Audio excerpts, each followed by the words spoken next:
Olá, seja bem-vindo ao Acoplando Ideias, o podcast da Antares. Nessa primeira edição, né, sinta-se em casa, a gente vai ter um bate-papo descontraído sobre esse universo dos acoplamentos, com quem mais entende do assunto. E com convidados especiais aqui hoje, Suzana Daut, a diretora de marketing da Antares. Bem-vinda, Suzana. Obrigada, é um prazer estar aqui. Boa tarde a todos. E o gerente de engenharia da Antares, Lourenço Daut. Tudo bem, Lô? Tudo bem? Boa tarde, Gini. Boa tarde, Suzana.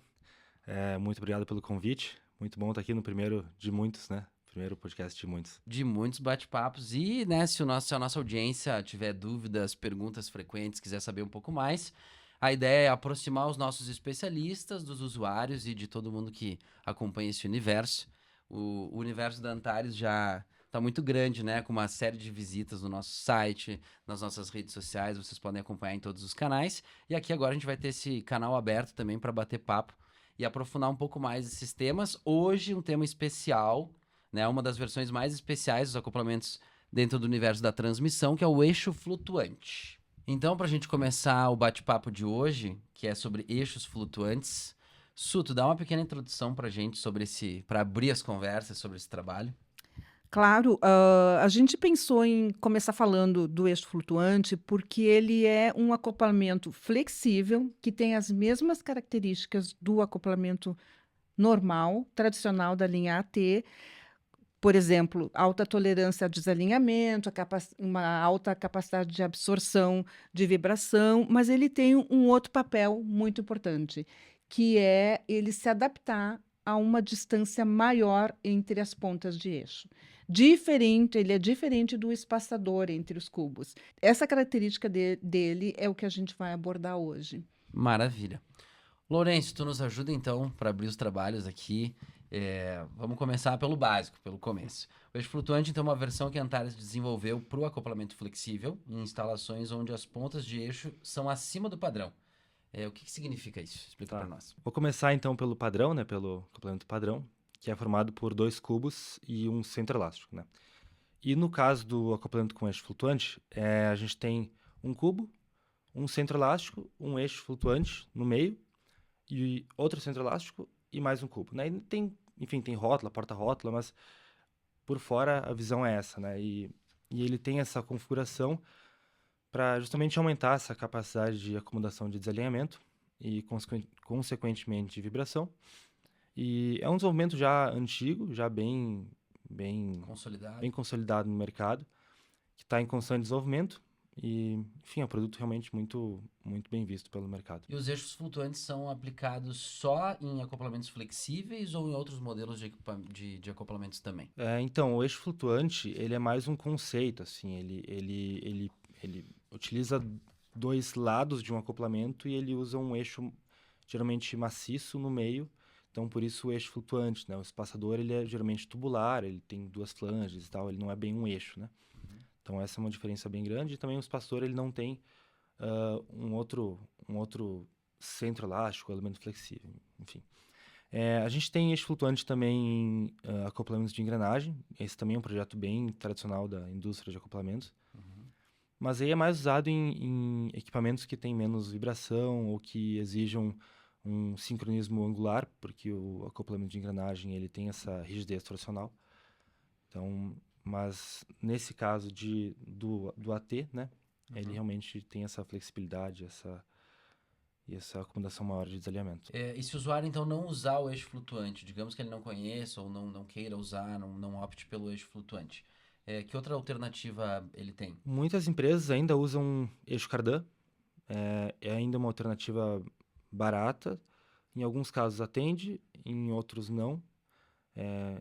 Em peneiras vibratórias é um caso que muitos fabricantes de equipamento ainda usam eixo cardan, aí depois os usuários percebem a necessidade de troca e vão e nos procuram algum distribuidor nosso, justamente para fazer a troca para eixo flutuante da linha T, né?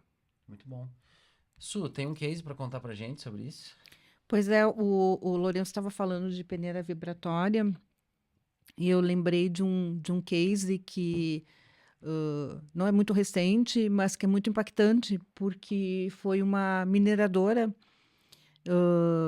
logicamente, localizada em Minas Gerais, que eu não vou dizer qual foi a mineradora, mas enfim, foi um case interessante porque eles tinham 14, eles tiveram 14 quebras do eixo Cardan durante um período de um ano, quer dizer, mais Bastante coisa, né? é bastante. O prejuízo que eles tinham direto com essas quebras, com a parada para manutenção, com parada de máquina, etc., foi ao todo, num ano, o equivalente a hoje, 50 milhões. Uau. 50 milhões cara, não Dinheiro. é dinheiro. Exatamente, é dinheiro. O levantamento que eles fizeram foi de 32 horas de parada de máquina. Fora, né, isso é um prejuízo grande, né? Foi realmente não lembro quantas toneladas de minério que eles deixaram de produzir, mas a gente tem até isso registrado. E isso tudo fora o impacto, né, em termos de colaborador, né, do trabalho de colaborador, do esforço, de doença repetitiva, etc. Quando eles procuraram Antares, eles procuraram através do nosso distribuidor da região, relatando o problema. E foi um estudo de caso bem interessante para que se chegasse, então, à substituição do eixo Cardan, na época, pelo eixo flutuante. E o bacana é que um ano depois não tinha tido mais nenhuma quebra, nenhuma parada. Então, de 14 ou de 50 milhões para zero. A Nossa. solução foi redondinha, sabe? Isso é um case que nos enche de orgulho, assim. Não é orgulho no sentido de nossa vaidade, mas de ter podido contribuir com uma solução tão efetiva para o cliente, sabe? Foi um trabalho bem bacana. E nessas empresas, assim, que tem um trabalho de valor agregado muito grande, realmente a hora parada é assim, um caso muito sério. Então, o Cardan, por exemplo, é um negócio muito barato. Mas a hora parada é, assim, Então tu economiza na hora da compra, mas depois tu te arrepende porque ele vai dar problema, né? Se ele É deu isso, 14, é isso. 14 paradas em um ano, significa que em algum momento ele pode comprometer. E aí o que tu economizou lá no início, depois tu vai te arrepender. É que casos como a peneira vibratória, como segmento de manutenção, eles são muito sensíveis. Porque trabalha o que a gente diz 24/7, né? Não tem, Direto, 24 sem horas é folga. direto, sem folga, são aplicações severas. É um caso que merece atenção, sabe? Merece um investimento um pouquinho maior. E tem empresas, assim, do mesmo grupo, filiais, né, que se alguma intervenção na fábrica faz a linha parar por mais de 2 minutos, ele já tem que fazer um relatório completo com todas as causas para apresentar para a gerência, porque a gente está falando de uma perda muito grande. Então, se aqui nesse caso eles tiveram 32 horas, Sim. imagina quantos relatórios não foram, né? Deu bastante trabalho para bastante gente. Com certeza. Lourenço, os componentes como rótulas, eixos estriados em aço e cubos, né, como tu falou, a Su também, seriam uma espécie de opcionais ou de versões especiais do eixo flutuante, que já é uma versão especial, né? Mas para que servem cada uma delas, afinal? Então, o eixo estriado, ele serve muito para acomodar um desalinhamento ou uma movimentação axial. E ele é muito importante em casos que tem muito desalinhamento radial, porque aí o acoplamento ele quase que estica, né? Então ele tem um eixo estriado que aumenta o comprimento, só que esse eixo estriado ele pesa. Então por isso as rótulas radiais para aguentar esse peso, né? Aguentar essa carga. E aí os cubos porta-rótulas vêm justamente para acomodar a rótula. Então assim, tem casos em que daqui a pouco o cliente usa só uma rótula em vez de duas, mas é raro, assim, realmente o padrão é usar o eixo estriado, duas rótulas, cubos porta-rótula, enfim, ele completo, né? O que pode mudar às vezes são os cubos, que são esses nas extremidades, né? Que pode ser um cubo normal, um cubo integral, às vezes um cubo carretel, que é para conexão em flange, né? Em vez de eixo. Então eu diria que, na verdade, o que mais muda realmente são os cubos. O restante geralmente se mantém o projeto original. Muito bem. E eixo Cardan contra versus, né? O eixo flutuante, vamos definir bem esse conceito, né? O que é um e o que é o outro, e as principais diferenças. O eixo Cardan, ele é basicamente metálico, assim, ele é praticamente 100% metálico. E ele tem muito uso no setor automobilístico, mas ele não é feito exatamente para amortecer vibração e acomodar grandes desalinhamentos, como é o caso do AT. Ele é um produto, como eu falei, barato, né? Então, ainda algumas empresas usam o cardan no meio industrial, que, assim, tradicionalmente é um produto do meio automobilístico. Em algumas aplicações funciona, outras, realmente, como a gente viu, não dá tão certo assim, né? E é melhor tomar essa decisão antes do que ter que, né, sofrer alguma consequência e remendar no meio do caminho. Sim, e às vezes é o caso do fabricante do equipamento ou não conhecer o nosso eixo flutuante, ou por alguma questão muito específica de projeto preferir o cardan, mas muitas vezes realmente é por uma questão de preço, né? Uhum. E aí, enfim, depois acaba às vezes vindo a conta, né? Em que outros segmentos, assim, não é indicado usar cardan? Hum. É mais voltado só pro automobilístico mesmo, assim, ou... Na verdade, não tem assim um setor que ele não possa ser usado. São algumas aplicações específicas que a gente já notou por experiência e que ele não funciona tão bem, como é o caso das peneiras vibratórias.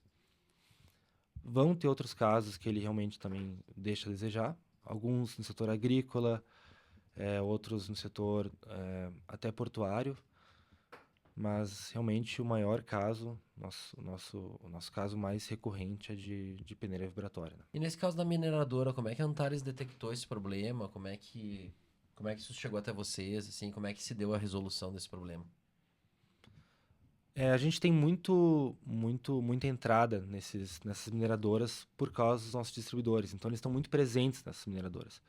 Então, eles têm muito contato com o pessoal, eles estão muito perto do problema. Então, quando eles, em algumas visitas, eles começaram a pegar esses problemas e viram que a gente podia solucionar de alguma forma, né?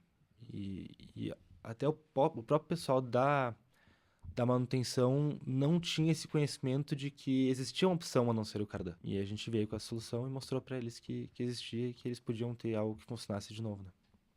E tá até hoje lá, Até hoje lá. funcionando Em firme e todas forte. Eu não sei quantas peneiras vibratórias são, mas assim, é bastante coisa. É bastante coisa. Mas, assim, só complementando, Jenny, sobre isso, além de que o distribuidor visita muito a mineradora, ou em outros segmentos, o distribuidor visita o cliente e, em geral, o distribuidor tem engenheiro ou técnico que conhece muito os equipamentos, né, do setor. O distribuidor se apoia muito na nossa engenharia. Não é por estar na frente aqui do Lourenço, né, que é o nosso gerente de engenharia, mas é verdade.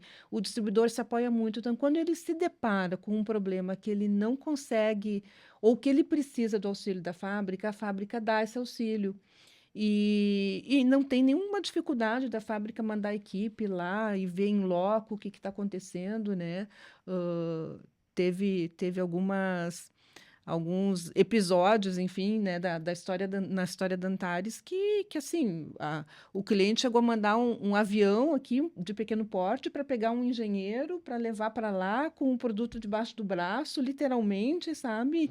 E ver se qual era o problema que estava acontecendo, mas já levando um acoplamento. Isso em Goiás, né? Meio que traumatizou o engenheiro da época já, né? Já Porque foi tinha? já tinha, não, né? Um bimotor e olha lá, mas foi uma história muito, Uma passagem ventania interessante, danada, né? uma ventania Mas danada. sobreviveu. E salvou o Nossa, cliente. isso e aí. tem história para contar, né? Ele acabou substituindo o acoplamento, então? Sim, substituiu o acoplamento.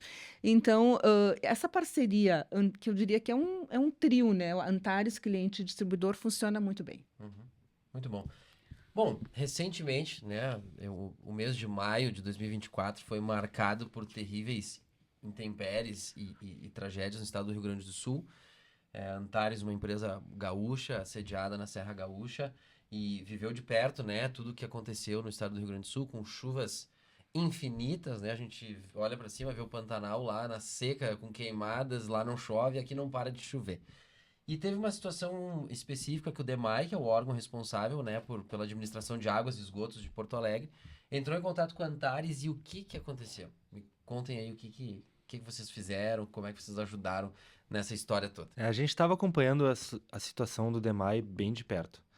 A gente sabia que eles têm muitas bombas e essas bombas, especificamente nesse momento, eram muito cruciais para a vida da população como um todo, né? Tanto para o bombeamento de água, que tinham muitos bairros sem água, quanto para o bombeamento da água que estava dentro da cidade de volta para o rio, né? Então, foi num domingo que a gente recebeu uma ligação do DEMAI, uma urgência, de que um acoplamento tinha rompido.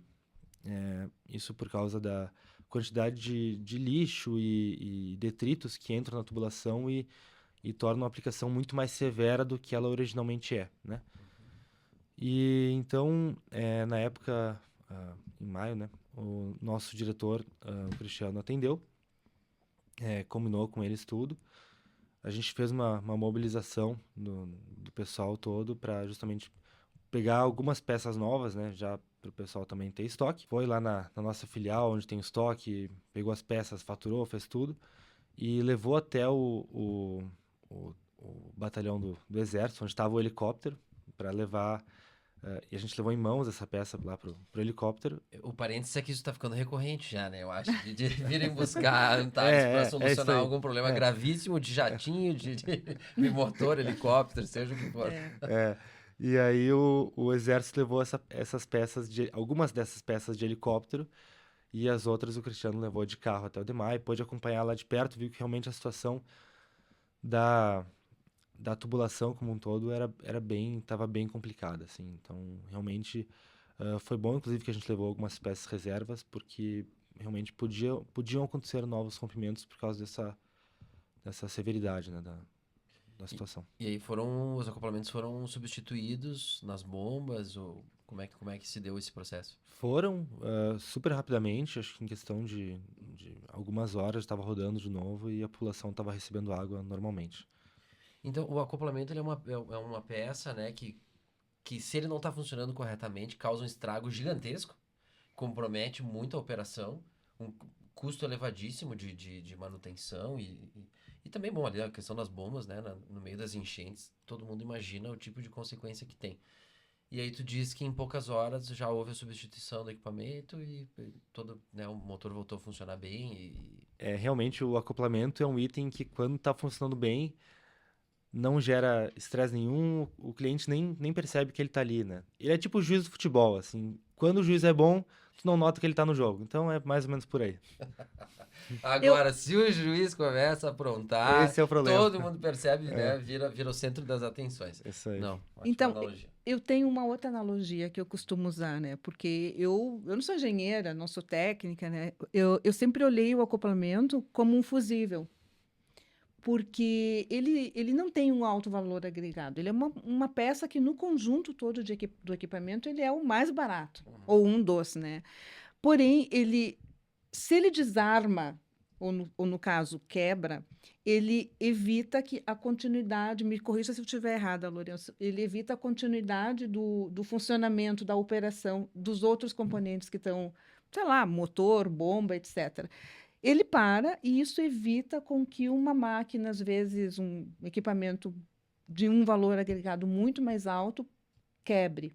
Aí quebra o acoplamento, substitui o acoplamento e toca a vida. Então, na verdade, assim, às vezes o acoplamento quebrar é como aquela história do fusível. Cai a luz, mas não dá incêndio, sabe? Eu interpreto, eu faço essa analogia. Não sei se eu estou certa ou errada, Lourenço. Sim, no caso do AT, sim, ele realmente é um Sim, fusível do AT. mecânico, e por ele estar na alta rotação, ele funciona muito, muito nesse sentido mesmo. De segurança, De né? segurança, então a gente às vezes recebe algumas fotos de clientes assim, o acoplamento rompeu, o que tem de errado com essa peça? E na foto a gente vê nitidamente esse modo de falha do trancaço, né? Então, Trancaço. daqui a pouco o cara tá lá moendo uma cana ou algo assim, entra Pedra. ou algum detrito metálico grande na moenda e aí dá esse trancaço na máquina e para proteger o motor e até o restante do equipamento, o acoplamento acaba rompendo, né? Então, não é o ideal, mas é melhor do que comprometa a máquina. Já no caso do HR, que é uma linha de baixa rotação, que vem depois do redutor, ele funciona, a gente chama de bloqueio de segurança, assim. Ele não tem essa funcionalidade do fusível. Como ele tem garras, né? Então essas garras estão sempre em contato uma com a outra com um elastômero no meio. Se esses elastômeros romperem, continua o garra-garra. Então, assim, às vezes em aplicações que precisam de uma continuidade quase perpétua, é bom também ter um equipamento com esse bloqueio de segurança. Porque no pior dos casos, pelo menos o equipamento está ali rodando, né? Muito bem, ouvindo vocês, me lembro do setor né, do automobilismo, né? Fórmula 1, hoje a gente vê os carros se destroem para preservação do piloto, né? Do motorista. Bom, e os carros também de passeio estão assim, Sim, né? sim, Então isso aí. eles sofrem um impacto para a preservação das pessoas. E, né? As pessoas seriam as máquinas que precisam continuar isso aí. funcionando. Então, que troque o acoplamento, né? Que é Verdade. um item de menor valor comparado a o que ele faz rodar. Né? Muito interessante. Lourenço, muito obrigado, nosso especialista do dia aí, esclareceu várias dúvidas. Suzana, muito obrigado também, diretora de marketing da Antares. Chegamos ao fim do primeiro episódio do podcast Acoplando Ideias, podcast da Antares. E mande as suas dúvidas, as suas perguntas, que na próxima rodada, o segundo episódio, a gente vai trazer especialistas também para esclarecerem as dúvidas e trazerem mais informações e manterem você sempre informado sobre esse universo dos acoplamentos. Obrigado e até a próxima.